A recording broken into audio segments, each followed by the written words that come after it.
So, hello, class 12 students.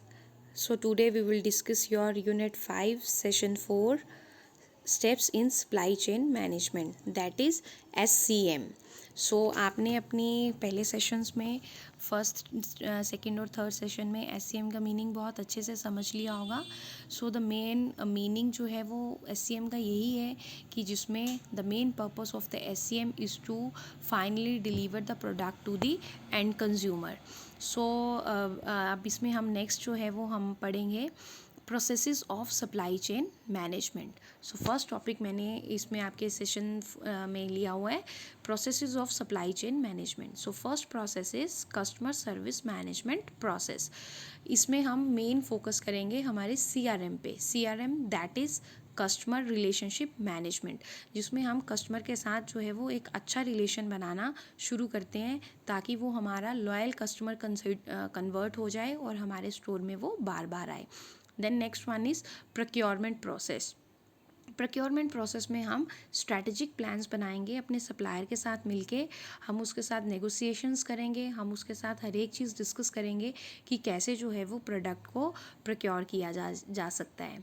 Then next one is product development and commercialisation. इसमें हम product को develop करेंगे. Means हमने अब इसमें प्रोडक्ट को बनाना शुरू करना है. मीन्स आपका जो रॉ मटेरियल है अब वो फाइनल गुड्स में कन्वर्ट होना शुरू होगा इस प्रोसेस में. तो ये सारा प्रोसेस हम अपने सप्लायर के साथ मिलकर एग्जीक्यूट करेंगे. Then next one is physical distribution. जैसे कि मैंने आपको अभी मीनिंग में बताया कि जो मेन पर्पस है एससीएम का is to provide the goods to the end consumer.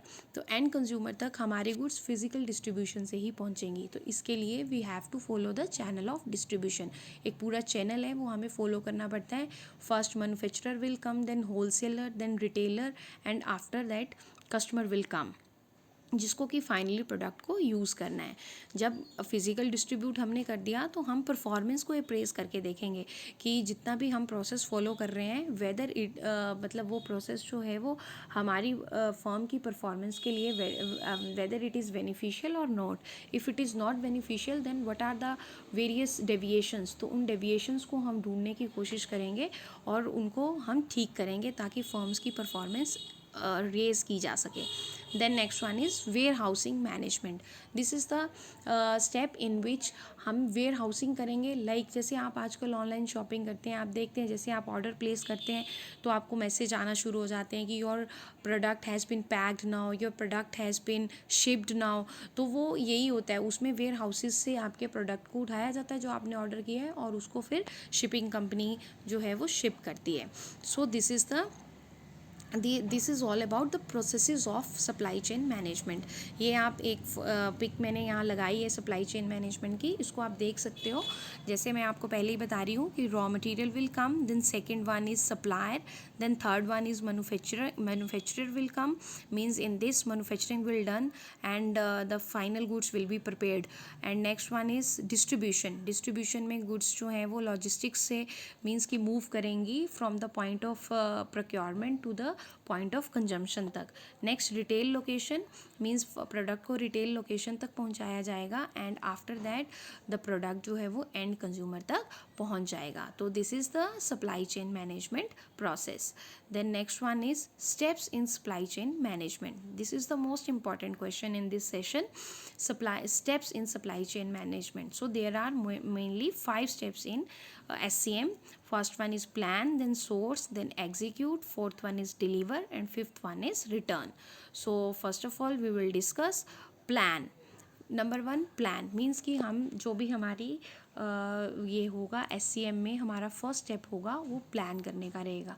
Means हम प्लान करेंगे कि which kind of product to be produced. Means हमें वही प्रोडक्ट बनाना है जो प्रोडक्ट जो है वो हमें मार्केट में हमारा बिक सके, जिसकी डिमांड जो है वो आजकल कस्टमर कर रहा है. Then next one is source. अब हम सोर्स देखेंगे कि कौन सा सोर्स हम अडॉप्ट करें. मीन्स किस सप्लायर को हम चूज़ करें जो हमारे मैन्युफैक्चरिंग प्रोसेस को कंटिन्यू करेगा. तो वो हम इस स्टेप में हम जैसे आप देख रहे हैं इसमें लिखा है it involves price negotiation, receiving and verifying the shipments, transferring them to the manufacturing facilities and authorising supplier payments. तो इसमें हम सप्लायर के साथ नेगोशिएशन करेंगे, सप्लायर को पेमेंट करेंगे और जितनी भी मैन्युफैक्चरिंग फैसिलिटीज़ हैं उनको हम कैरी ऑन करेंगे। देन नेक्स्ट आ गया एग्जीक्यूट। जब प्लान कर लिया अब हमने सप्लायर के साथ, तो थर्ड स्टेप हमारा आता है अब एग्जीक्यूट करेंगे। अब उस चीज़ को हम फंक्शनिंग में लेके आएंगे। मीन्स अब इसमें हमारा मैन्युफैक्चरिंग स्टेप आएगा, असेंबली स्टेप इसमें अब हमारा आएगा। मीन्स अब रॉ मटेरियल को we will convert into finished goods, ताकि जो प्रोडक्ट है वो फाइनली कंज्यूमर तक पहुंच सके बन के। देन नेक्स्ट आ गया हमारा डिलीवर। अब जब एग्जीक्यूट कर लिया, मतलब प्रोडक्ट बना लिया, तो उसको अब डिलीवर करना है। तो इसमें हम चैनल ऑफ डिस्ट्रीब्यूशन को फॉलो करेंगे और प्रोडक्ट को जो है वो एंड कंज्यूमर तक उसको डिलीवर करेंगे। अभी मैंने आपको वो पूरा प्रोसेस बताया था ना, उसी से ही डिलीवर किया जाएगा। मीन्स कि लॉजिस्टिक्स को यूज़ किया जाएगा, चैनल ऑफ डिस्ट्रीब्यूशन को यूज़ करके प्रोडक्ट को एंड कंज्यूमर तक पहुंचा दिया जाता है। फिर उसके बाद लास्ट है but not least, return. This is the important step. इसमें क्या है कि आपके पास जब आप प्रोडक्ट को डिलीवर कर दे रहे हो, तो कंज्यूमर के पास ये उसको ये पता होना चाहिए कि अगर मेरा प्रोडक्ट अगर डिफेक्टिव भी निकलता है या अंडर साइज़ निकलता है या कुछ भी उसमें वटेवर कोई भी प्रॉब्लम अगर आती है, तो मैं उसको रिटर्न कर सकूं। तो आपकी पॉलिसी ऐसी होनी चाहिए और आपका SCM में ये स्टेप ज़रूर होना चाहिए कि आप अगर प्रोडक्ट में कुछ डिफेक्ट है तो उसको कस्टमर ईजिली रिटर्न कर सके। इससे क्या होता है कि अगर ईजिली रिटर्न हो जाती है चीज़, तो आपका कस्टमर हैप्पी कस्टमर में कन्वर्ट होता है और वो फ्यूचर में भी आपसे परचेजिंग करने के लिए हमेशा खुश रहता है। तो इसमें जो आपके इंपॉर्टेंट क्वेश्चंस हैं, वो पहला जो मैंने अभी डिस्कस किया, process of supply chain management, and जो मोस्ट इंपॉर्टेंट क्वेश्चन है that is steps included in SCM। तो अभी मैंने आपको बताया there are 5 steps which are included in SCM। First one is, क्या बताया मैंने, plan, then source, then execute करेंगे, then deliver and after that return. So these are the 5 steps जो कि हमको SCM में करने हैं। और अगर ये 5 के 5 स्टेप अगर अच्छे से फॉलो किए जाएंगे, अच्छे से इनको हम SCM में करेंगे, तो हमारी फर्म को जो है वो हैंडसम प्रॉफिट्स होंगे और हमारी फर्म जो है वो काफ़ी अच्छी तरक्की करती है और रिटेल स्टोर में भी कस्टमर दोबारा से दोबारा फिर वो विज़िट करता है। तो आई थिंक आप बच्चों को बहुत अच्छे से समझ आ गया होगा SCM। आपको ज़्यादा कुछ रटने की ज़रूरत नहीं है, हर एक चीज़ पढ़ने की ज़रूरत नहीं है। अगर जो मैं बोल रही हूँ उसको आप ध्यान से सुन लोगे, तो आप बहुत आराम से आप अपनी लैंग्वेज में इन स्टेप्स को ईजिली लिख सकते हो। So thank you very much students. I hope you like my video.